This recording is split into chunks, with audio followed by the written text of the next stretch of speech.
Jadi Al-Quran itu diturunkan bukan sekedar hanya untuk dibaca, tapi Quran itu diturunkan untuk ditadaburi ayat-ayatnya. Kemudian beliau membacakan Quran surat Shad ayat 29. A'udzubillahi minasyaitonirrajim. Kitabun anzalnahu ilaika mubarakun liyadabbaru ayatihi. Itulah kitab Al-Quran yang kami menurunkan kepadamu Nabi Muhammad, mubarakun, yang penuh dengan keberkahan, kebaikan yang tiada hentinya. Untuk apa Quran diturunkan? Ini dijelaskan dalam surat Shad ayat 29, liyadabbaru ayatihi, untuk ditadaburi ayat-ayatnya. Jadi li ini nanti kalau secara kaidah bahasa Arab namanya lamul kai. Lamul kai itu artinya lam untuk menunjukkan tujuan dari satu perbuatan. Jadi Allah menurunkan Al-Quran kepada Nabi Muhammad, tujuannya adalah, nah itu maksudnya li di situ, liyadabbaru ayatihi, agar ditadaburi ayat-ayatnya. Imam Muhammad bin Ahmad bin Abu Bakar Al-Qurtubi dalam tafsirnya Al-Qurtubi, beliau menjelaskan tentang makna ayat itu. Wa fi hada dalilun ala wujubi ma'rifati ma'anil Quran. Dan dalam hal ini maksudnya surat Shad ayat 29 merupakan dalil tentang wajibnya mengetahui makna-makna Al-Quran.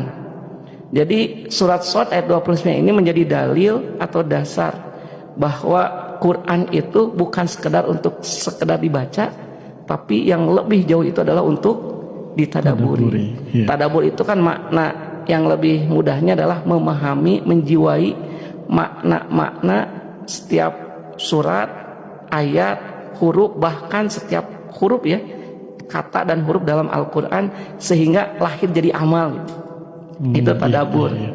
Nah kemudian Kang Helan dan sahabat MQ, Imam Ibnu Abi Hatim Ar-Razi, beliau lebih jelas lagi meriwayatkan satu riwayat perkataan Imam Hasan Al-Basri.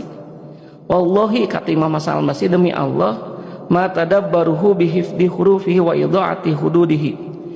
Tidaklah tadabur itu hanya sekedar menghafal huruf-hurufnya dan menyia-nyiakan batasan-batasannya, hatta sampai inna ahadakum layaqulu, salah seorang di antara kalian berkata, qara'tul Qur'ana kullah, saya sudah membaca Al-Quran semuanya, ma yuralahul Qur'anu fi khuluqin wa amalin, tapi Al-Quran tidak nampak dalam akhlak dan amalnya.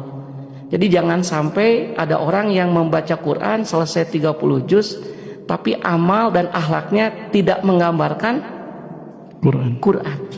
Nah makanya kata Imam Al-Hasan Al-Basri, beliau bukan berarti tidak boleh membaca Al-Quran, meremehkan pentingnya menghafal, tapi urutannya membaca Quran kemudian menghafal Quran. Nah tidak berhenti sampai membaca dan menghafal, tapi mesti dilanjutkan dengan mentadaburi ayat-ayat Al-Quran, karena itulah tujuan diturunkannya Al-Quran.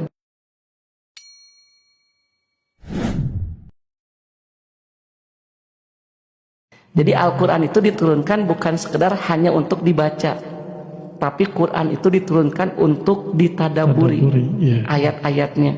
Kemudian beliau membacakan Quran surat Shad ayat 29. A'udzubillahi minasyaitonirrajim. Kitabun anzalnahu ilaika mubarakun liyadabbaru ayatihi. Itulah kitab Al-Quran yang kami menurunkan kepadamu Nabi Muhammad, mubarakun, yang penuh dengan keberkahan, kebaikan yang tiada hentinya. Untuk apa Quran diturunkan? Ini dijelaskan dalam surat Shad ayat 29, liyadabbaru ayatihi, untuk ditadaburi ayat-ayatnya. Jadi li ini nanti kalau secara kaidah bahasa Arab namanya lamul kai. Lamul kai itu artinya lam untuk menunjukkan tujuan dari satu perbuatan. Jadi Allah menurunkan Al-Quran kepada Nabi Muhammad, tujuannya adalah, nah itu maksudnya li di situ, liyadabbaru ayatihi, agar ditadaburi ayat-ayatnya. Imam Muhammad bin Ahmad bin Abu Bakar Al-Qurtubi dalam tafsirnya Al-Qurtubi, beliau menjelaskan tentang makna ayat itu. Wa fi hada dalilun ala wujubi ma'rifati ma'anil Quran. Dan dalam hal ini maksudnya surat Shad ayat 29 merupakan dalil tentang wajibnya mengetahui makna-makna Al-Quran. Jadi surat Shad ayat 29 ini menjadi dalil atau dasar bahwa Quran itu bukan sekedar dibaca, tapi yang lebih jauh itu adalah untuk ditadaburi. Ya. Tadabur itu kan makna yang lebih mudahnya adalah memahami, menjiwai makna-makna setiap surat, ayat, huruf, bahkan setiap huruf ya, kata dan huruf dalam Al-Quran, sehingga lahir jadi amal gitu. Itu tadabur. Nah kemudian Kang Helan dan sahabat MQ, Imam Ibnu Abi Hatim Ar-Razi, beliau lebih jelas lagi meriwayatkan satu riwayat perkataan Imam Hasan Al-Basri. Wallahi, kata Imam Hasan Al-Basri, demi Allah, ma tadabbaruhu bihifdi hurufihi wa idha'ati hududihi.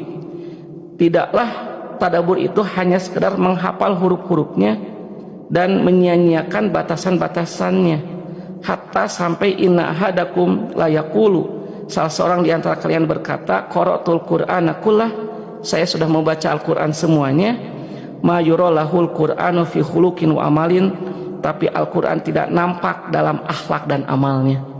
Jadi jangan sampai ada orang yang membaca Quran selesai 30 juz tapi amal dan akhlaknya tidak menggambarkan Quran. Nah makanya kata Imam Al-Hasan Al-Basri, beliau bukan berarti tidak boleh membaca Al-Quran, meremehkan pentingnya menghafal, tapi urutannya membaca Quran kemudian menghafal Quran. Nah tidak berhenti sampai membaca dan menghafal, tapi mesti dilanjutkan dengan mentadaburi ayat-ayat Al-Quran, karena itulah tujuan diturunkannya Al-Quran.